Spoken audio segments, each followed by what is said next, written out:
السلام علیکم ورحمۃ اللہ وبرکاتہ۔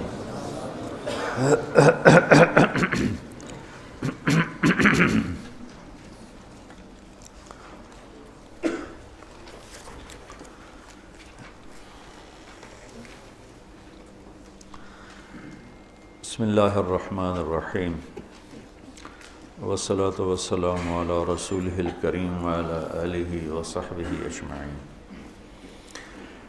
اللہ تعالیٰ کے محبوب صلی اللہ علیہ وسلم کا فرمان ہے، ترکتکم علی محجۃ بیضاء لیلہا کنہارہا لا یزیغ عنہا الا ہالک۔ میں تمہیں ایک روشن راستے پر چھوڑ کے جا رہا ہوں جس میں رات بھی دن کی طرح ہے، کہ اس کی رات میں بھی روشنی ہے، اس کے دن میں بھی روشنی ہے۔ اس راستے میں اندھیرا نہیں، یعنی کوئی گم ہو جانے والی بات نہیں، گمراہ ہونے والی بات نہیں۔ ہاں، جو اس راستے سے ہٹے گا وہ ہلاک ہو جائے گا۔ لا یزیغ عنہا الا ہالک، جو میرے بتائے راستے سے ہٹے گا وہ ضرور ہلاک ہوگا۔ تو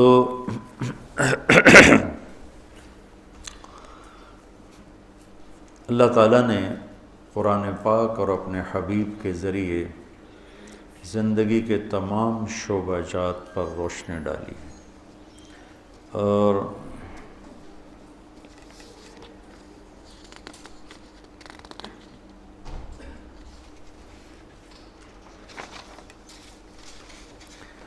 عن ابی سعید الخدری رضی اللہ عنہ عن النبی صلی اللہ علیہ وسلم انہ قال انی تارک فیکم الثقلین کتاب اللہ تعالی حبل ممدود من السماء الی الارض وعطرتی اہل بیتی۔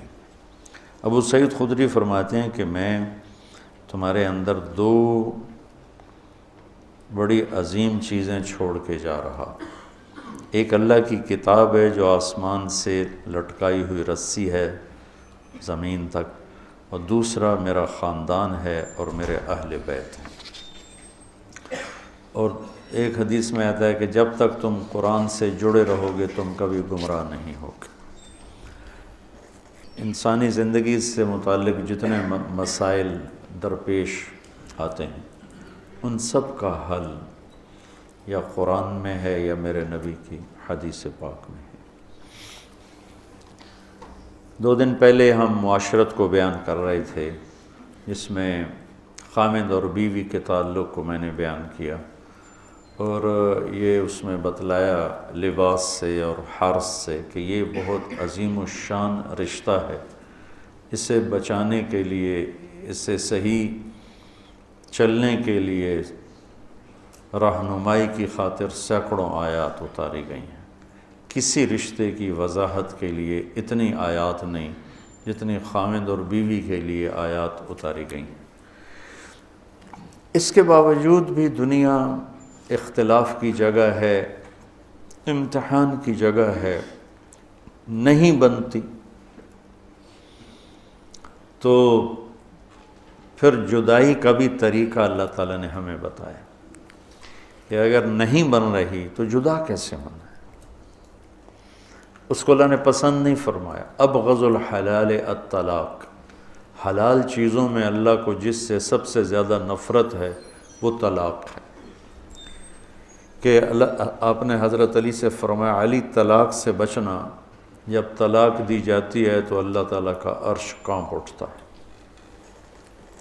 لیکن اس کے باوجود نہیں بنی، نہیں بنتی، تو اللہ نے جدا ہونے کا طریقہ بتایا ہے۔ ہمارے دیس میں اتنی ظلمت اور اتنی اس معاملے میں جہالت ہے کہ نہیں جانتے کیا کرنا ہے۔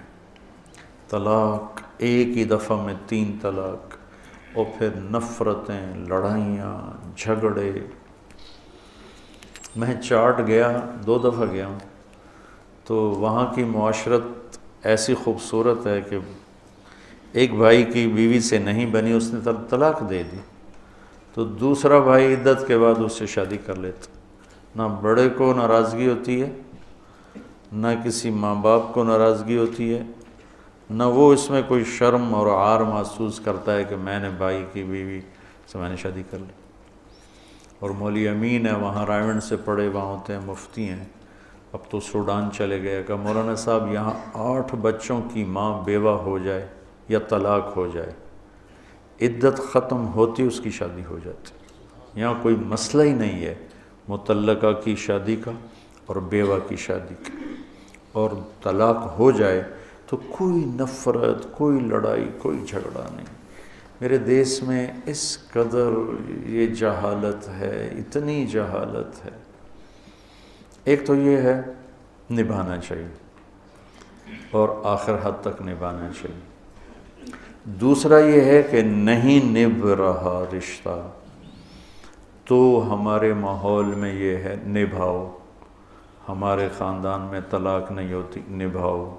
جیسے بچوں کی خاطر قربانی دو، لڑکیوں سے کہا جاتا ہے بچوں کی خاطر قربانی دو، بچے رول جائیں گے، نبھاؤ.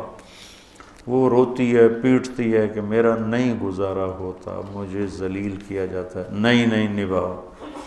یہ بھی ظلم ہے. ایسے لڑکی بدتمیز ہے اور لڑکا شریف النفس ہے، وہ کہتا ہے میرا نہیں گزارا ہوتا، میں نہیں اس رشتے کو نبھا سکتا. ماں باپ نہیں نبھاؤ، ہماری بھتیجی ہے، ہماری بھانجی ہے، ہماری فلانی ہے، ہماری فلانی ہے، نبھاؤ. یہ جو جبر کر کے نبھوانا ہے یہ بھی غلط. میرے نبی نے 13 نکاح کیے، 11 آباد کیے، 2 کو نکاح کے بعد رخصتی سے پہلے طلاق دی تھی. تو میرے نبی نے طلاق دی ہے. میرے نبی کی بیٹیاں رقیہ ام کلثوم کو طلاق ہوئی ہے. تو مجبور کرنا. میں گاؤں میں تھا تو 8-9 بجے، گاؤں میں تو 8-9 کافی لمبا ٹائم ہوتا ہے. تو ایک لڑکی گیٹ سے اندر آ گئی، ساتھ ایک بچہ. میں بڑا حیران ہوا، بھائی کون ہو؟ کہ میں جھنگ سے آئی ہوں. یہاں کیا کرنے آئی ہوں؟ کہ میری جان بچاؤ. کیا ہوا ہے؟ کہ میرا خامند روزانہ مجھے مارتا ہے، کوئی دن خالی نہیں جاتا. میں ماں باپ سے کہتی ہوں میرا گزارا نہیں، مجھے طلاق لے دو. وہ کہتا ہم تمہیں قتل کر دیں گے اگر تو نے طلاق کا نام لیا، اسی کے ساتھ گزارا کرو. تو اب اللہ کے واسطے میری جان چھڑا دو. میرے ماں باپ سے کہو مجھے یوں روزانہ ذبح ہونے سے بچا لیں. یہ نمونے بھی ہیں، یہ بھی غلط ہے. اللہ نے طلاق رکھا اس لیے ہے کہ اگر لڑکی کا گزارا نہیں ہو رہا، ٹھیک ہے، وہ کہتی ہے ابا میرا گزارا نہیں ہے، میں نہیں چل سکتی. اچھا بیٹا ہم طلاق لے لیتے. جلدی بھی نہیں کرنی چاہیے. اور جو ہو رہا ہے نہیں نبھاؤ، یہ بھی نہیں کرنا چاہیے.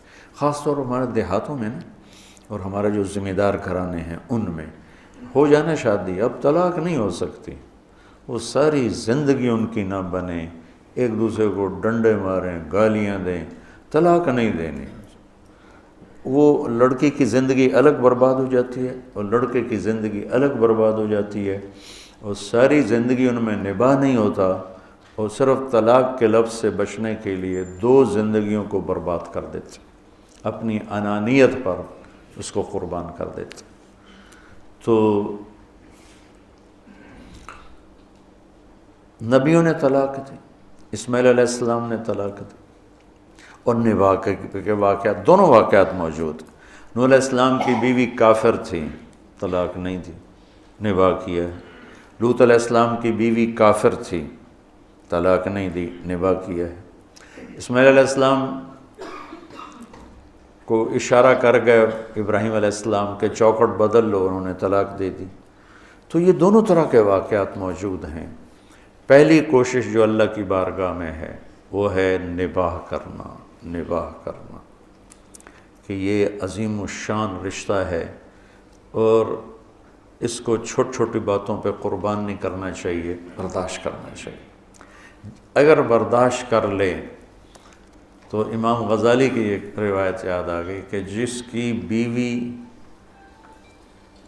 نافرمان ہو، بدتمیز ہو، اور وہ اس پہ صبر کرے تو اسے وہ اجر ملے گا جو لوط علیہ السلام اور نوح علیہ السلام کو ملا، اور جس کا خاوند بدتمیز ہو، بد اخلاق ہو، انسانیت سے گرا ہوا ہو، اور اس کی بیوی صبر کرے تو اسے وہ اجر ملے گا جو حضرت آسیہ کو فرعون کے ساتھ،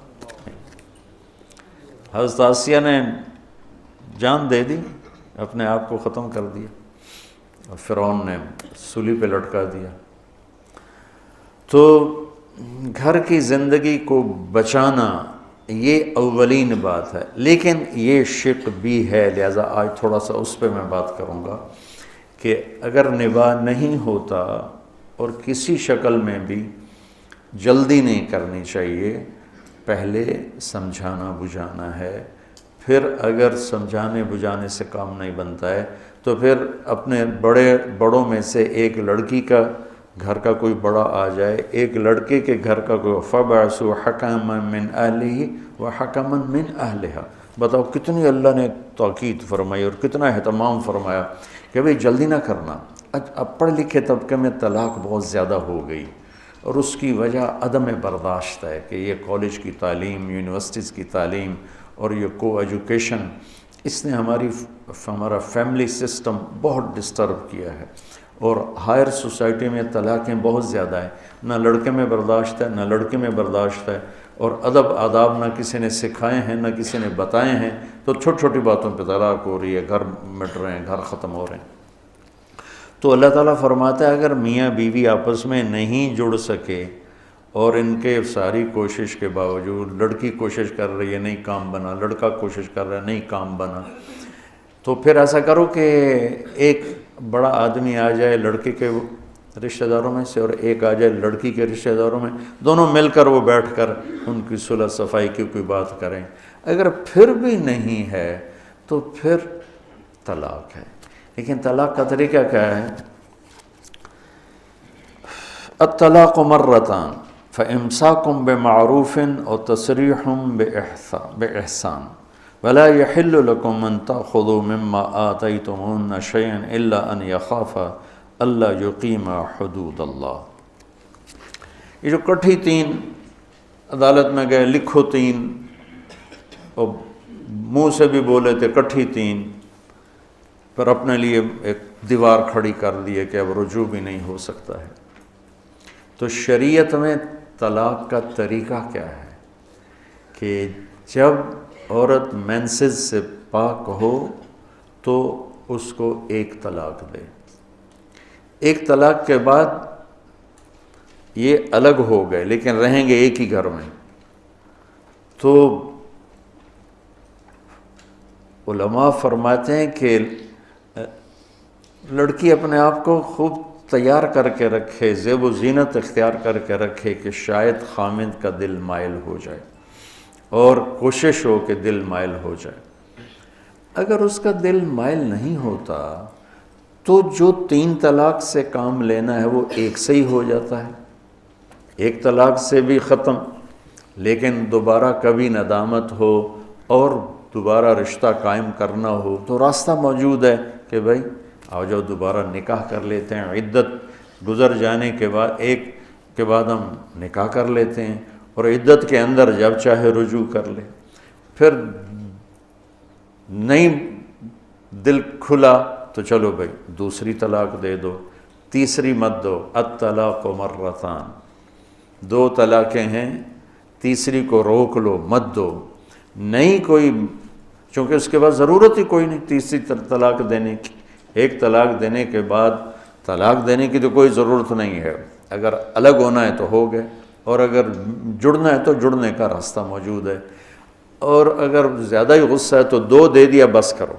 الطلاق مرتان، اب تیسری مت دو، فامساک بمعروف و تسریح باحسان، پھر ایسا کرو کہ صلح کر لو اور آپس میں مل جاؤ، گلے مل جاؤ، اور اگر صلح نہیں ہے تو پھر اس کو روانہ کرو عزت کے ساتھ، احترام کے ساتھ، احسان کے ساتھ، دھکے دے کر نہیں، لڑائیوں کے ساتھ نہیں۔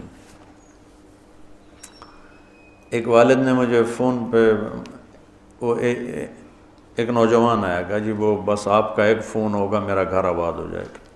کیا ہوا ہے؟ کہ بس وہ میں نے طلاق دے دی ہے، تو اب وہ والدین بھیج نہیں رہے، تو میں نے تو کچھ بھی نہیں کہا، میں نے تو صرف طلاق کہا تھا، تو بس وہ تو میں نے اس کے والد کو فون کیا، تو اس نے کہا جی آپ صورتحال سن لیں، اس کے بعد آپ جو کہیں گے میں کر دوں گا۔ کہ اس نے مجھے بلایا، میں اس کے گھر گیا ہوں تو میری بیٹی زمین پر لیٹی ہوئی تھی اور یہ اس کو مار رہا تھا، اور مارتے مارتے کہہ رہا تھا لے جائے اس کو، اور ساتھ گالیاں دے رہا تھا۔ میں نے اس کو طلاق دے دی ہے 3 دفعہ، اس نے میرے سامنے کہا۔ میں نے کہا تو تم بدبخت، تو میرے پاس کیا کرنے ہے؟ اپنے گھر کو آگ لگا کے اب مجھ سے کون سی فائر بریگیڈ چاہتا ہے جس سے میں تیرے گھر کی آگ بجھاؤں؟ تو اللہ تعالیٰ کہتا ہے طلاق مرتان ہے، پھر امساکم بمعروف ہے اور تسریحم باحسان ہے۔ کیا خوبصورت بات ہے کہ اب اگر صلح ہو گئی ہے تو پچھلی باتیں یاد نہیں کرنی۔ امساکم بمعروف، تو نے یہ کیا تھا، تو نے مجھے طلاق دی تھی، میں نے تمہیں طلاق دی تھی، ان باتوں کو دفن کر دو، مٹا دو۔ اور اگر فارغ ہونا ہے تو پھر اس کو عزت اور احترام سے روانہ کرو، قطع تعلق نہ کرو، نفرت نہ پیدا کرو، لڑائی نہ پیدا کرو، جھگڑا نہ پیدا کرو، دشمنی نہ پیدا کرو۔ یہ ساری باتیں ہمارے ہاں دشمنی میں تبدیل ہو جاتی ہیں۔ تو یہ بہت اہم ٹاپک ہے قرآن کا، تفصیل سے سورہ بقرہ میں 3 رکوع اس پر آ رہے ہیں۔ میں نے آپ کو اس کا خلاصہ بتا دیا۔ 12واں، 13واں، 14واں 3 رکوع مسلسل طلاق پہ آئے ہیں، طلاق پہ آئے ہیں، طلاق پہ آئے ہیں۔ تو اللہ تعالیٰ سب کے رشتے آباد رکھے، سب کے گھر آباد رکھے۔ گھروں کو توڑنے والی کوئی بڑی چیزیں نہیں ہیں۔ سن کے میں اس نتیجے پر پہنچا ہوں کہ 99% جو گھر ٹوٹتے ہیں اس زبان کی وجہ سے ٹوٹتے ہیں۔ 1% کوئی اور سبب ہوتا ہے، لیکن چلو تھوڑا سا نیچے آ جاؤ، 95% گھر اس زبان کی وجہ سے ٹوٹتے ہیں، 5% کوئی اور اسباب ہوتے ہیں۔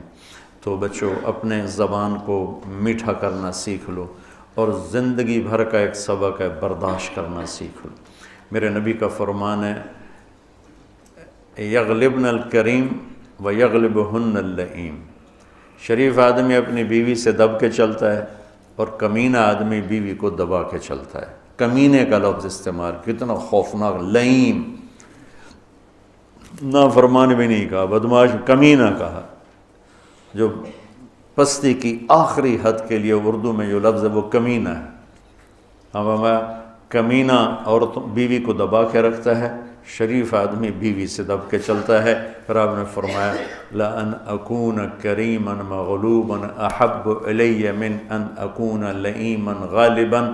تو آپ نے فرمایا مجھے کمینہ بن کے رہنا منظور نہیں ہے، مجھے کریم شریف بن کے چاہے مجھے دب کے چلنا پڑے، مجھے یہ منظور ہے، لیکن یہ منظور نہیں کہ میں کمینہ بن کے زندگی گزاروں۔ تو اللہ تعالیٰ نے اگر کوئی ایسا معاملہ پیش آ جاتا ہے کہ نہیں گزارا ہو رہا تو کہا لڑو نہیں، تسریحم باحسان، تعلق بھی رکھو، سلام دعا بھی رکھو، مقدر میں نہیں تھا، نہیں ہو۔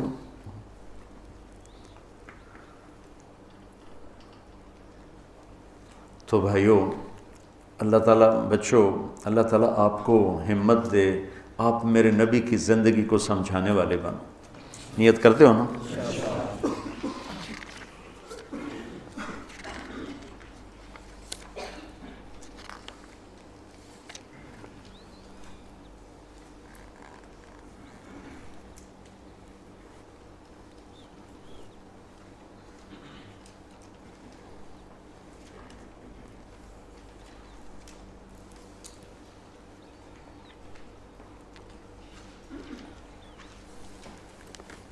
انفاق کو تھوڑا سا اور سود کو دوبارہ بیان کرتا ہوں۔ الذین ينفقون اموالهم باللیل والنہار سرا وعلانیہ فلہم اجرہم عند ربہم ولا خوف علیہم ولا هم یحزنون۔ سبحان اللہ، کیا زبردست بات۔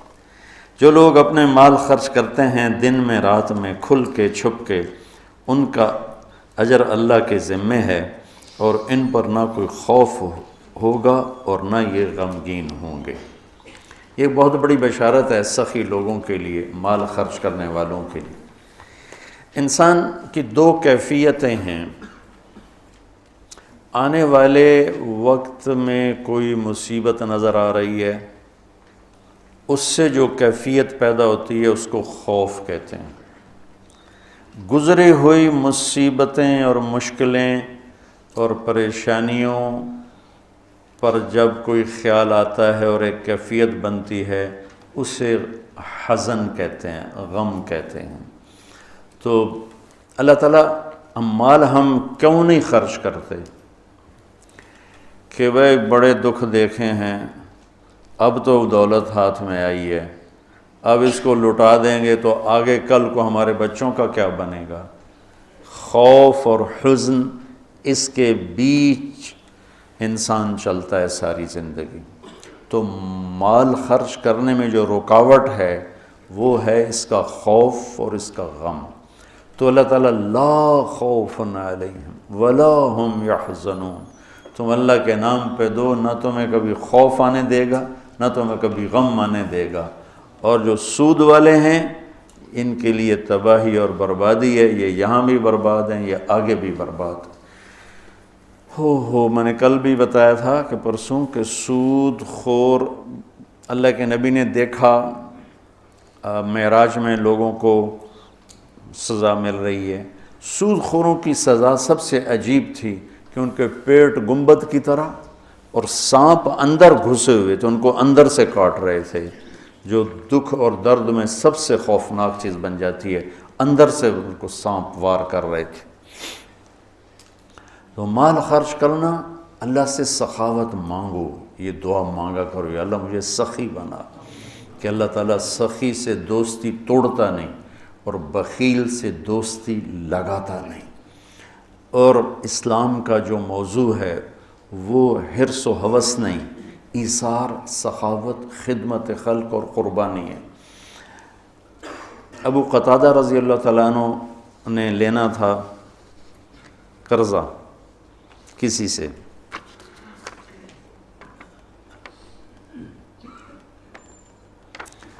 وہ لینے ان کے گھر پہنچے، وہ گھر چھپ گیا، تو باہر کھڑے ہو گئے، انہیں زور زور سے آواز دی، باہر نکل، مجھے پتہ ہے تو اندر ہے۔ وہ نکل نہیں رہے تھے کہ مانگے گا، میرے پاس ہے نہیں۔ جب انہوں نے بہت اصرار کیا تو باہر آ گیا، تو آپ نے فرمایا کیوں چھپ رہا ہے مجھ سے؟ کہا میں تنگ دست ہوں، ادا نہیں کر سکتا۔ تو ابو قتادہ رونے لگے اور فرمایا جاؤ، معاف کیا۔ پھر فرمایا کہ جو اپنے قرض خواہ کو مہلت دے یا معاف کرے، اللہ تعالیٰ اسے قیامت کے دن اپنے عرش کا سایہ نصیب فرمائے۔ اور ایک عجب حدیث ہے کہ اللہ کے نبی نے فرمایا بنی اسرائیل میں ایک شخص تھا، وہ اللہ کے سامنے پیش کیا گیا، تو اللہ نے پوچھا کیا لائے ہو؟ اس نے کہا تیرے لیے کچھ بھی نہیں لایا۔ پھر اللہ نے پوچھا کیا لائے ہو؟ کہ یا اللہ ایک رائی کے دانے کے برابر میں تیرے لیے کچھ بھی نہیں لایا۔ اللہ نے پھر تیسری دفعہ پوچھا کچھ تو سوچو کیا لائے ہو؟ کہنے لگا کچھ بھی نہیں لایا۔ پھر کہنے لگا ایک بات ہے، اگر تیری بارگاہ میں کوئی اس کی قیمت ہے تو۔ اللہ کو تو سارا پتا تھا۔ اللہ نے پوچھا کیا؟ کہنے لگا تو نے مجھے مال دیا تھا تو میں تجارت کرتا تھا، لوگوں کو مال اٹھواتا تھا، جو پیسے نہیں دیتا تھا اور دے سکتا تھا تو میں اسے تنگ نہیں کرتا تھا کہ پیمنٹ پہنچاؤ، میں اسے مہلت دیے رکھتا تھا، جب دے ٹھیک۔ اور جو تنگ دست ہو جاتا تھا، کوئی نقصان ہو جاتا تھا تو میں کہتا تھا چلو اس کو معافی کر دو۔ تو اس پر اللہ تعالیٰ نے فرمایا تو میرے جیسا بننا چاہتا ہے؟ یہ تو میری صفت ہے کہ میں اپنے بندوں کو معاف کرتا ہوں، مہلت دیتا ہوں، چل بس اسی پر تجھے جنت کا فیصلہ، نہ نماز، نہ روزہ، نہ حج، نہ زکوٰۃ، نہ ذکر، نہ تلاوت، کچھ بھی نہیں، صرف اللہ کے بندوں کے ساتھ۔ اب یہ مزاج شریعت ہے۔ اور سود کیا ہے کہ اگلے کا خون نچوڑ لو، اس کی رگوں میں جو بہتے والا خون ہے وہ بھی نکال لو۔ تو سود خود غرضی، حرص و ہوس اور لالچ کی بنیاد پر ہے، اور اسلام ایثار، قربانی کی بنیاد پر ہے۔ مدینے کے نبوی دور کی کیا زندگی، ایک صحابی نے بکرے کو ذبح کیا، اس کی سری ایک گھر بھیجی، اس نے کہا ہمارا تو آج کی روٹی ہے، اس کو دے دو، وہ اس کے گھر چلی گئی۔ انہوں نے کہا ہمارے گھر آج کا کھانا ہے، اگلے کو دے دو، وہ اگلے گھر چلی گئی۔ انہوں نے کہا ہمارے پاس آج کا کھانا ہے، اگلے کو دے دو۔ 7 گھروں میں سری چکر کاٹ کے پھر پہلے گھر میں آ کے اگلے کو دے دو، اگلے کو دے دو، اگلے کو دے دو، اگلے کو دے دو۔ یہ اسلام کا ذوق ہے اور مزاج ہے، سخاوت، لوگوں کی خدمت، لوگوں کے کام آنا۔ ایک شخص نے کہا یا رسول اللہ ارید ان اکون خیر الناس، میں چاہتا ہوں سب سے بہترین فیصلہ بعد میں شمار کیا جاؤں۔ تو آپ نے کہا کن نافعا للناس تکن خیر الناس، لوگوں کو نفع پہنچایا کر تو سب سے اعلیٰ درجے کا، سب سے بہترین انسان بن جائے گا۔ تو اللہ تعالیٰ امت کو ہمت دے، ہمارے تاجر اور ہمارے ذمہ دار یہ سود سے بچیں، اور جو ہمارے عوام الناس میں مالدار لوگ سود پہ پیسہ دے رہے ہیں اس سے بچیں، تو ان کی آخرت بھی بن جائے گی، ان کی دنیا بھی بن جائے گی۔ اللہ تعالیٰ نے کفر کے خلاف اعلان جنگ نہیں کیا، اللہ نے سود کے خلاف اعلان جنگ کیا۔ اور یہ ہے جبریل بیٹھے تھے اللہ کے نبی کے پاس، تو ایک دھماکہ ہوا، تو آپ نے فرمایا یہ کیا دھماکہ ہوا ہے؟ تو جبریل بولے آج ایک دروازہ کھلا ہے جو پہلے کبھی نہیں کھلا، اور ایک فرشتہ آ رہا ہے جو پہلے کبھی نہیں آیا، اور ایک کلام لے کے آ رہا ہے جو پہلے کبھی نہیں آیا۔ تو فرشتہ جب اترا تو انہوں نے کہا یا رسول اللہ ابشر بنورین، یا رسول اللہ آپ کو 2 نور کی بشارت ہو۔ کون سے 2 نور؟ ایک سورۃ فاتحہ اور ایک سورہ بقرہ کی آخری آیات، آمن الرسول سے لے کر آخر تک۔ یہ اللہ کے، آپ نے فرمایا یہ جنت کے خزانوں میں سے ایک خزانہ ہے جو اللہ نے زمین پر اتارا۔ تو میں سوچتا تھا کیا چیز ہے اس میں جو اللہ نے اس کو کہا یہ میرے خزانوں میں سے خزانہ ہے۔ تو پہلے ہم اس کا ترجمہ کرتے ہیں جو کہ بہت لوگ سن رہے ہوتے ہیں۔ ایمان لائے اللہ کے رسول اس پر جو اترا ان پر اپنے رب کی طرف سے، اور سارے ایمان والے بھی ایمان لائے، سب ایمان لائے اللہ پر، فرشتوں پر، کتابوں پر، رسولوں پر، اور یہ کہا کہ ہم کسی رسول میں کوئی فرق نہیں کرتے۔ اور ایمان والوں نے کہا ہم نے سنا، ہم نے اطاعت کی، اللہ تیری مغفرت چاہتے ہیں، تیری طرف آنا ہے۔ اللہ کسی کو اس کی ہمت سے زیادہ تکلیف نہیں دیتا، جو کرے گا اس کا صلہ پائے گا، جو غلط ہوگا اس کی بھی جزا دیکھے گا۔ اے اللہ ہماری پکڑ نہ فرما، ہم بھول کے کریں یا جان کے کریں، ہم پر ایسے بوجھ نہ ڈال جو تو نے دوسروں پر ڈالے، یا اللہ ہم پر وہ بوجھ بھی نہ ڈال جس کو ہم اٹھا نہ سکیں۔ واعف عنا، درگزر فرما، واغفر لنا، معاف فرما، وارحمنا، رحم فرما، انت مولانا، آپ ہمارے مالک ہیں، فانصرنا علی القوم الکافرین، ہمیں کافروں کے خلاف ہماری مدد فرما۔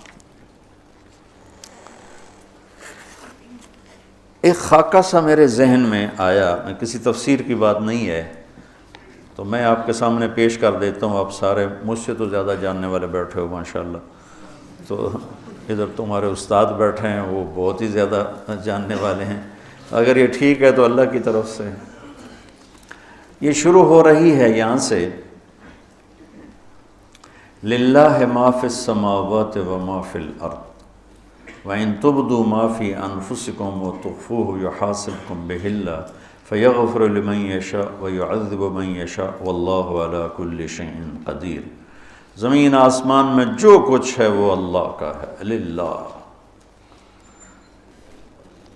ظاہر کرو یا چھپ کے کرو، اللہ تمہارے ظاہر اور باطن کا حساب لے گا، جسے چاہے گا معاف کرے گا، جسے چاہے گا عذاب دے گا، اللہ ہر چیز پر قادر ہے۔ اس کے بعد ہے آمن الرسول، 2 آیات۔ سورہ بقرہ ساری احکام پر ہے، احکام پر ہے۔ سب سے زیادہ احکام پر مشتمل سورہ بقرہ ہے، سب سے لمبی 286 کی آیات ہے، اور بھری پڑی ہے احکام، حلال حرام، جائز ناجائز، معاشرت، معیشت، کاروبار، زندگی، عبادت، حج، عمرہ، زکوٰۃ، ہر چیز سے بھری پڑی۔ تو حکم کی عظمت آتی ہے حاکم کی عظمت کے ساتھ۔ اتنے لمبے چوڑے احکام کس نے دیے ہیں؟ میں نے دیے ہیں، تو کہیں گے تو ہیں کون؟ اتنے لمبے چوڑے احکام کون ہے؟ حاکم کی عظمت ہوگی تو حکم کی عظمت آئے گی۔ ٹھیک ہے، یہ میری بات ٹھیک ہے نا؟ حاکم کی عظمت نہیں ہوگی تو حکم کی عظمت نہیں آئے گی۔ یہ 2 جملوں میں، اس ایک آیت میں اللہ تعالیٰ نے سورہ بقرہ کے لیے تیار کیا ہے کہ یہ جتنا کچھ کہا گیا ہے، کہنے والا وہ ہے، زمین اس کی، آسمان اس کا، پہاڑ اس کے، ندی نالے اس کے، دریا سمندر اس کے، موسم اس کے، چار پاؤں پہ چلنے والے اس کے، 2 پاؤں پہ چلنے والے اس کے، رینگنے والے اس کے، اڑنے والے اس کے، تیرنے والے اس کے، ماضی حال مستقبل پر وہ پوری طرح حکمران ہے۔ ان القوۃ للہ جمیعا، ساری طاقتوں کا مالک ہے۔ ان الامر کلہ للہ، سارے امر، سارے اختیارات اس کے اپنے ہاتھ میں ہیں۔ یمسک السماوات والارض ان تزولا، زمین آسمان کو گرنے سے تھام کے رکھا ہوا ہے۔ یغشی اللیل النہار، دن اور رات کا نظام چلا کے رکھا ہے۔ الشمس والقمر والنجوم مسخرات بامرہ، چاند، سورج، ستارے، سیارے اس کے غلام ہیں، اور اس کی ذات میں نہ کوئی شریک ہے، نہ کوئی بیوی ہے، نہ کوئی بچہ ہے، نہ کوئی مددگار ہے۔ وہ سب سے غنی ہے، کوئی کسی قسم کی محتاجی نہیں۔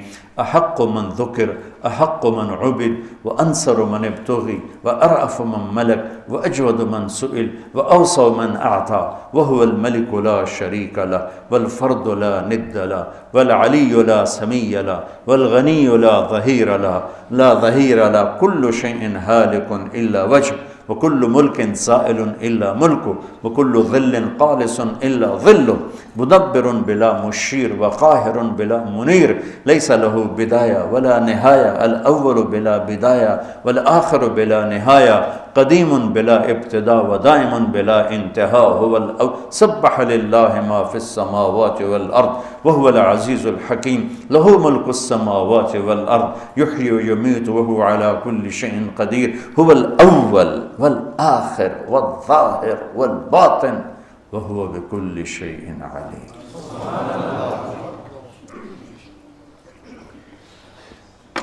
حاکم کی عظمت ہوگی تو حکم کی عظمت ہے۔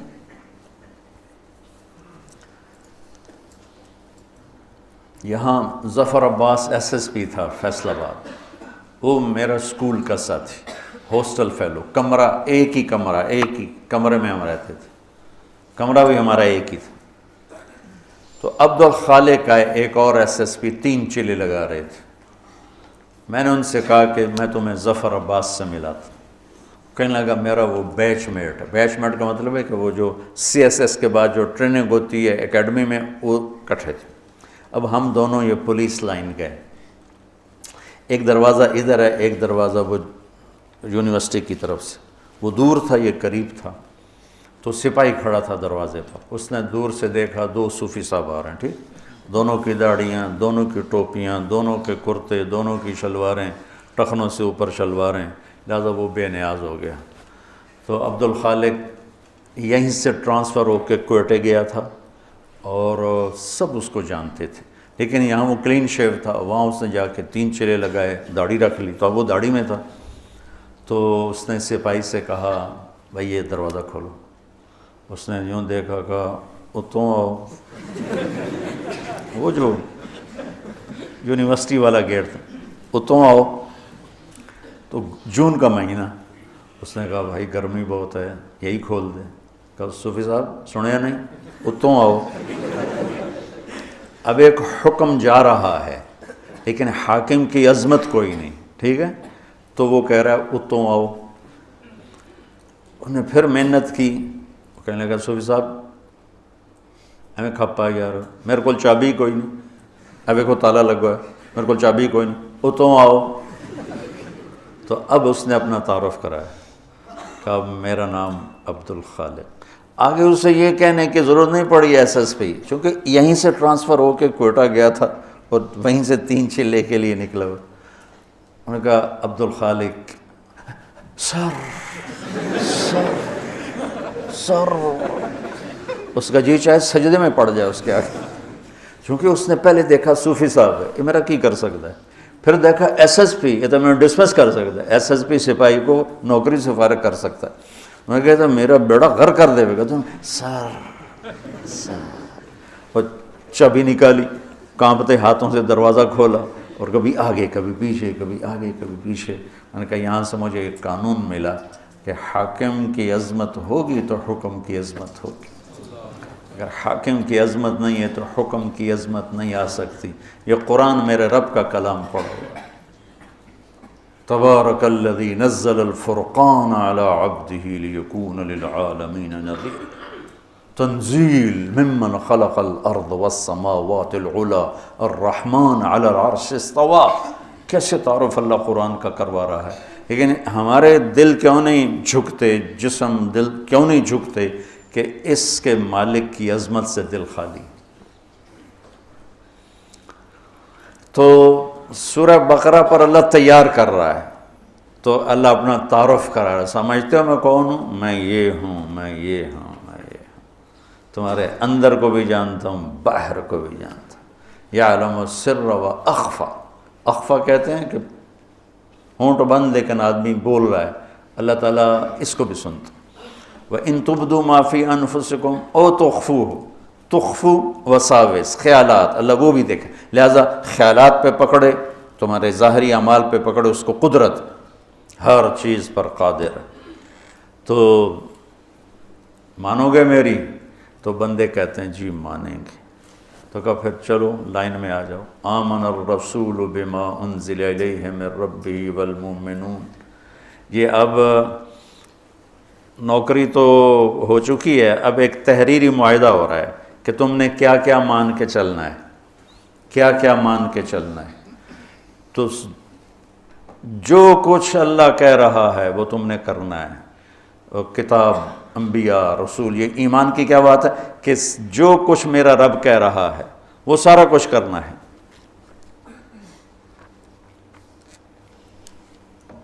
کل آمن باللہ وملائکتہ وکتبہ ورسلہ، یعنی یا اللہ ٹھیک ہے تحریر پڑھوائی، یہاں بھی تو داخلے سے پہلے ہوتی تھی تحریر پڑھواتے تھے، پتہ نہیں اب ہے کہ نہیں ہے۔ تو یہ ہے پڑھ لو، اسے کرو گے نا؟ ہاں جی کروں گا۔ تو پھر اللہ تھوڑا اس کو نا تیار کرتا ہے، کہتا ہے پوری اطاعت کا اعلان کر، سمعنا و اطعنا غفرانک ربنا والیک المصیر، پوری مانوں گا اور تیری بخشش کا طلبگار بنوں گا۔ پھر اللہ اس کو تھاپڑا مار کے کہتا ہے لا یکلف اللہ نفسا الا وسعها، ڈرو نہیں، جتنی تیری ہمت ہے نا اتنا ہی تجھ سے کام لوں گا، اس سے زیادہ نہیں لوں گا۔ تیار ہو کہ تیار ہو، چلو بھائی نوکری پکی پکی۔ تو تنخواہ کیا لوگے؟ ہوتا ہے نا، تنخواہ کیا لوگ؟ وہ کہتا ہے جی میں اتنی لوں گا اور میری یہ شرط ہے، میرا یہ ڈیمانڈ ہے، میری یہ ڈیمانڈ۔ یہاں الٹا ہو رہا ہے، ہماری کوشش ہوتی ہے کہ نوکر سے کام زیادہ لیں، تنخواہ تھوڑی دیں، اور کام کرنے والے کی کوشش ہوتی ہے کام تھوڑا کروں، تنخواہ زیادہ ہو۔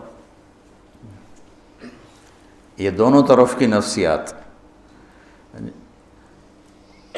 کاروباری آدمی کہتا ہے وہ تلاش کرو جو کام زیادہ دے پیسے تھوڑے لے، اور کام کرنے والا کہتا ہے وہ بندہ تلاش کرو جو پیسے زیادہ دے اور کام تھوڑا لے. تو اب اللہ کی ذات سامنے ہے اور اس سے یہ لکھت پڑھت ہو رہی ہے، تو اب اللہ تعالیٰ کہتا ہے مجھ سے کچھ سہولتیں مانگ لیں. سہولتیں مانگنے کی پیشکش مل والا نہیں کرتا، فیکٹری والا نہیں کرتا، کاروبار والا نہیں کرتا، وہ کام کرنے والا خود کہتا ہے جی میری یہ بھی ڈیمانڈ ہے، میری یہ بھی ڈیمانڈ ہے، میری یہ بھی ڈیمانڈ ہے. تو وہ کہ ہاں جی ہاں آپ کی اتنی پوری کر سکتے ہیں، اتنی پوری نہیں کر سکتے، ہم آپ کو ایک گاڑی دیں گے، دو نہیں دے سکتے، ہم آپ کو فلاں گاڑی دیں گے، فلاں نہیں دے سکتے. تو نوکر مانگتا ہے سہولت اور مالک کچھ دیتا ہے کچھ روکتا ہے. یہاں الٹا ہو رہا ہے. سورہ بقرہ کے ساتھ ہم عہد کر چکے ہیں اور تحریری معاہدہ ہونے کے بعد اللہ کہتا ہے کوئی سہولت تو مانگ، کوئی سہولت تو مانگ مجھ سے. وہ کہتا ہے اللہ تو ہی بتا کیا مانگوں. تو اللہ کہتا ہے تو کہہ. سبحان اللہ. تو یوں کہے کہ یا اللہ، پہلے میری ایک مثال سنو. میرے پاس ایک آدمی آتا ہے، کہتا ہے جی مولانا صاحب میں آپ کی زمینوں پر کام کرنا چاہتا ہوں، لیکن مسئلہ یہ ہے کبھی میں بھول کے غلطی کروں گا، کبھی جان بوجھ کے کروں گا، میں نے آکھنا کچھ نہیں. کیا خیال ہے میں اسے رکھوں گا؟ میں کہوں گا پتر او دروازہ ہی او تو نکل جا. تو اب اللہ کہہ رہا ہے میرا بندہ مجھ سے سہولت مانگ. کیا؟ یا اللہ لا تؤاخذنا ان نسینا او اخطانا. یا اللہ کبھی تو ہوگا گڑبڑ معاملہ، بھول گئے، اور کبھی خطا ہوگی، بھولے نہیں ہوں گے، جان کے خطا کی ہوگی، پر کچھ کہنا نہیں، ہمیں نوکری پکی رکھنا میری. اللہ نے کہا ٹھیک ہے. یہ اللہ کہہ رہا ہے کہ یہ مانگ مجھ سے، یہ مانگ. اللہ کہلوا رہا ہے کہ یہ مانگ مجھ سے کہ میں تیری جان بوجھ کے غلطی پر بھی نوکری سے فارغ نہ کروں اور بھول والی بھی فارغ نہ کروں. آگے ربنا ولا تحمل علینا اسرا کما حملته علی الذین من قبلنا. اور یا اللہ جو باقی مزدوروں سے کام لے رہے ہو نا اوکھے اوکھے، مجھ سے وہ اوکھے کام نہ لینا، سوکھے سوکھے کام لینا. جو بنی اسرائیل سے تو نے بڑے بڑے کام لیے نا مشکل، وہ مجھ سے نہیں ہوتے. سوکھے سوکھے کام لینا جو آسان ہوں، تنخواہ زیادہ ہو، کام سوکھا ہو. اللہ کہہ رہا مانگ. اور یہ بھی مانگ کیا؟ ولا تحملنا ما لا طاقت لنا. جو میں نہ کر سکوں چاہے سوکھا بھی ہو تب بھی مجھ سے وہ کام بھی نہ لینا. تے تنخواہ کڑی گل دی، مفت کی روٹی کھلا. میں ڈیرے میں بیٹھا تھا، ہمارا میراسی آ گیا، سب سر بخت دی خیر سرداریاں کہے. میں کہا کیوں میں؟ میرے پتر نو نوکری لوا. میں کہا میراسیاں کدی نوکری کی تھی؟ کہ بھوک مر گئے ہیں، زمیندار شہروں بڑھ گئے. اکثر جو بڑے زمیندار تھے شہروں میں آ گئے، ڈیرے ویران ہو گئے، خیرات صدقات کے سلسلے بند ہو گئے. تو ہم نے اللہ کے فضل سے اپنا ڈیرہ بھی آباد رکھا ہوا ہے اور اپنا شہر بھی آباد رکھا ہوا ہے. تو میں کہا نوکری کر سیں کہ جی کرنا ہے جی، بھوک مردے پہ ہیں. تو میں نے وہ کوٹ ادو تھی فاطمہ شوگر مل، اس کے جو تھے نا جی ایم میرے دوست تھے، میں نے ان کو فون کیا کہ اس طرح ایک ہمارا بچہ آپ نوکری پہ رکھ لیں. کہاں بھیج دیں، ہم لیبر میں لے لیں گے، مزدوروں میں. تو میں نے اسی رو میں کہہ دیا چاچا انہوں لے جا کوٹ ادو، انہوں لیبر چ رکھ لے سے. سر بخ دی خیر آباد رمن میاں اللہ بخ دے دے رہے. ایک ہفتہ گزرا تو دونوں باپ بیٹا پھر دیرے پہنچے ہوئے. میں کہا ان تو میں نوکری واسطے گلے آئی تھی، کدھے آ گیا؟ اس کا باپ کہنے لگا مولانا صاحب میں سمجھا لیبر کوئی افسر ہوندا ہے، میرا پتر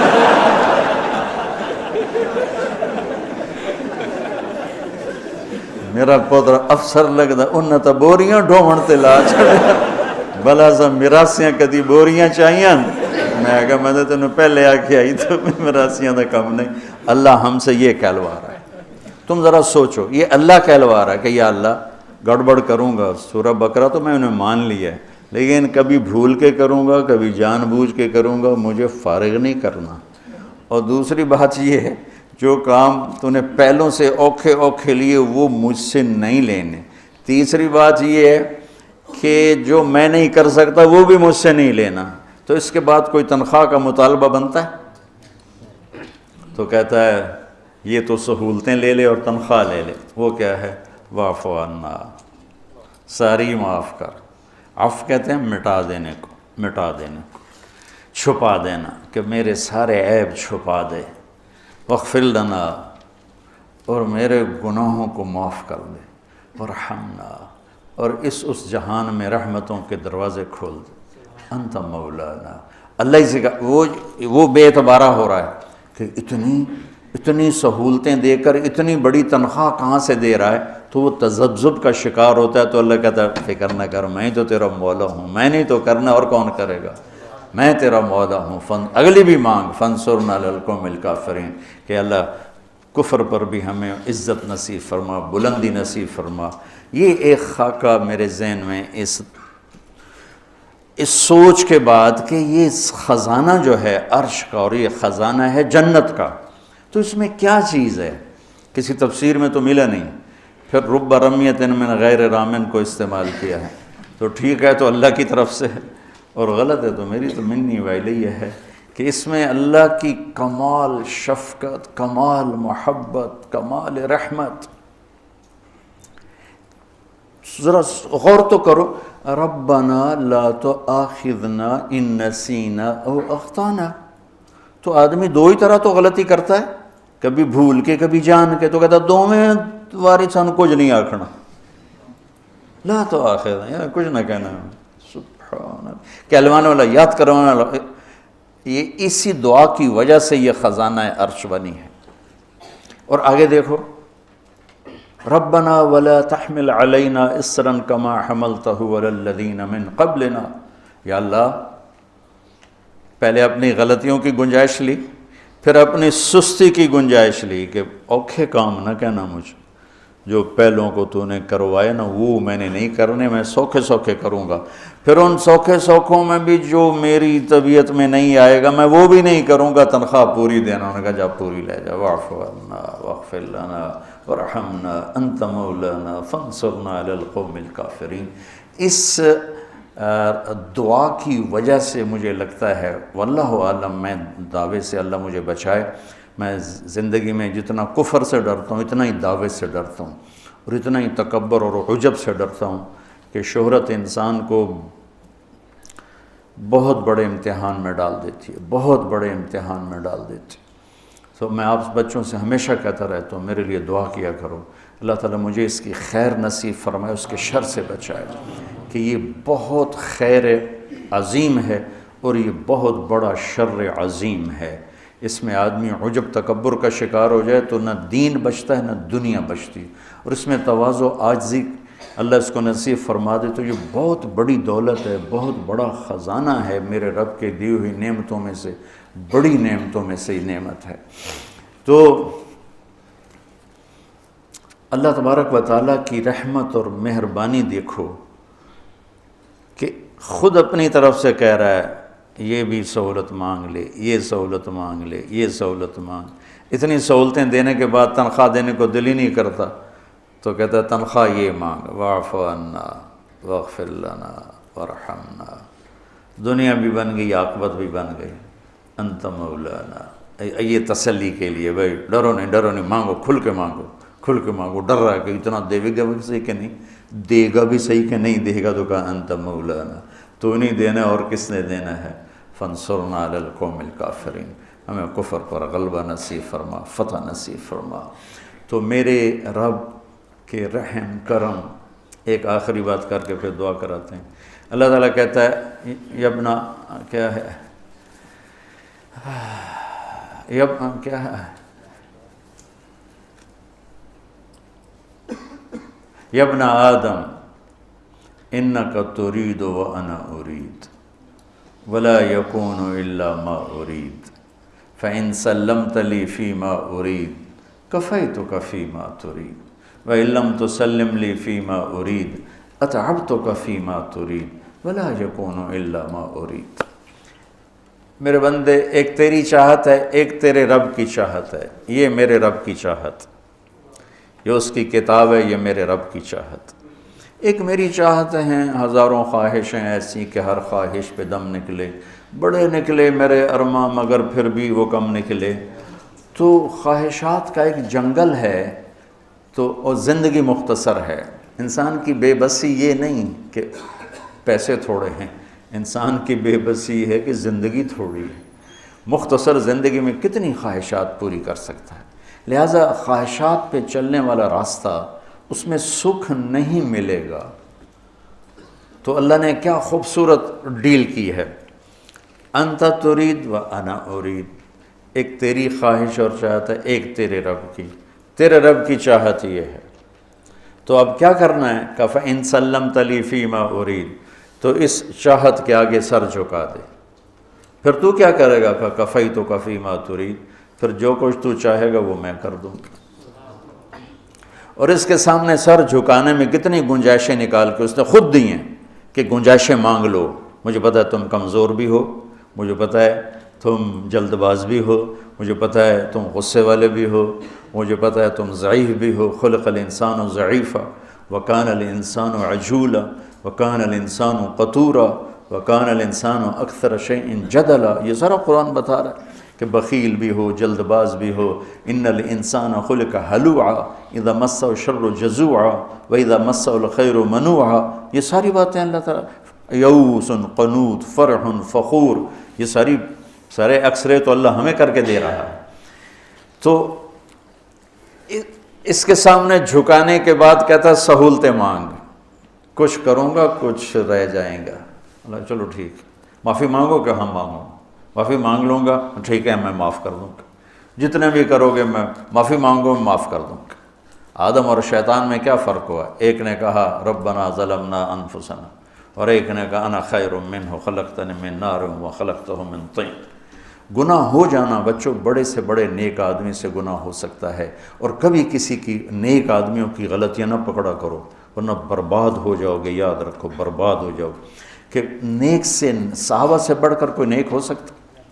صحابہ سے بڑھ کر کوئی اللہ کا مقرب ہو سکتا؟ کائنات کا واحد طبقہ، جب سے انسانیت بنی، واحد جماعت جن کی زندگی میں انہیں کہا جا رہا ہے کہ تم سے اللہ راضی ہو گیا، اور جن کی زندگی میں انہیں کہا جا رہا ہے تمہارے لیے جنت واجب ہو گئی۔ سبحان اللہ۔ تو ان سے خطا نہیں ہوئی، ان سے گناہ نہیں ہوئے۔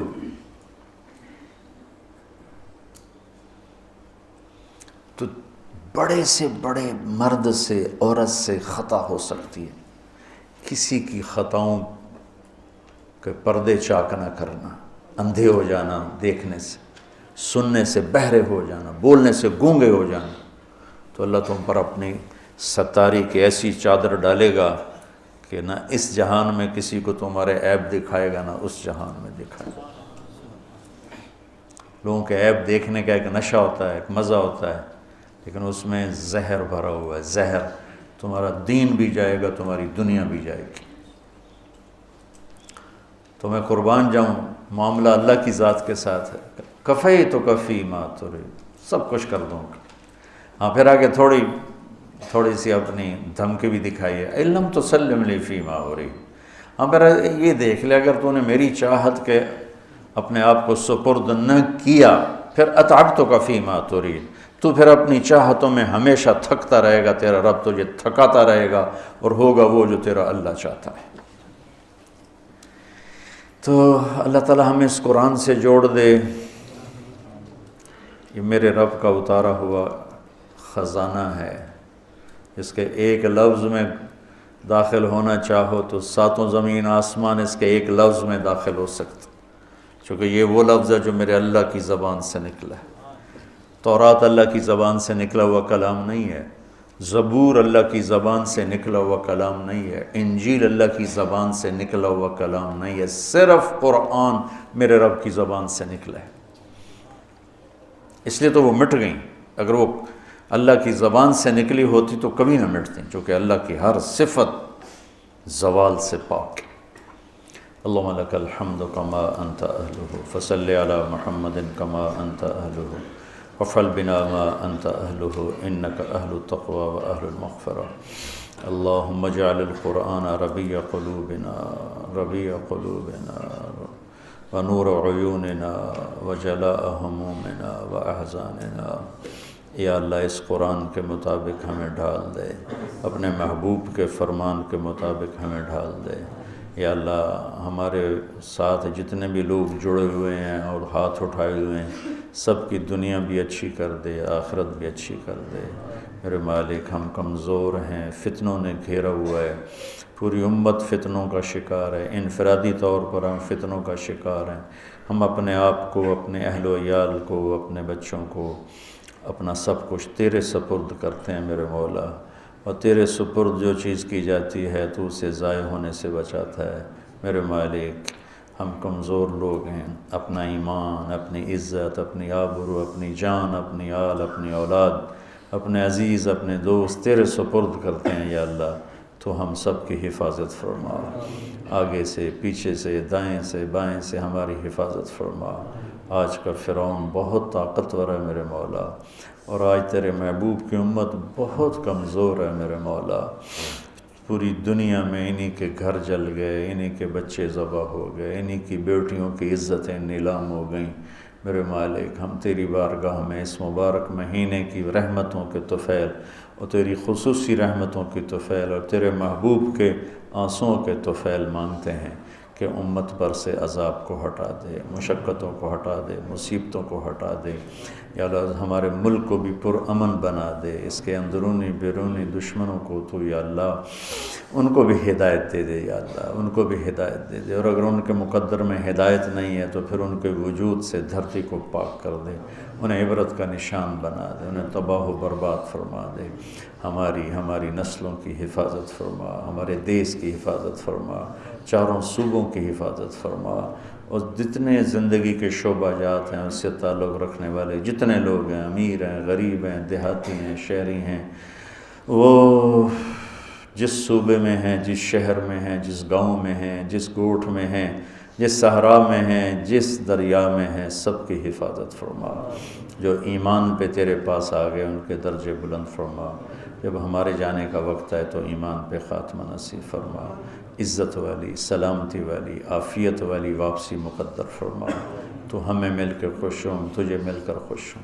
ان سارے بچوں کو علم والا بنا، عمل والا بنا، یا اللہ ہدایت یافتہ بنا، ہدایت کا ذریعہ بنا، امت کو جوڑنے والا بنا، امت کو توڑنے سے بچانے والا بنا، امت میں اتحاد پیدا کرنے والا انہیں بنا۔ ان کی بول خوبصورت کر دے، ان کا عمل خوبصورت کر دے، ان کا تقوی خوبصورت کر دے، ان کی نیتیں خوبصورت کر دے، ان کی آنے والی زندگی مثالی اور خوبصورت کر دے، اور ہمارے ادارے کی ضرورتوں کو اپنے غیب سے پورا فرما، روحانی ضرورتیں بھی پوری فرما اور مادی ضرورتیں بھی پوری فرما۔ وصلی اللہ تعالی نبی الکریم، آمین۔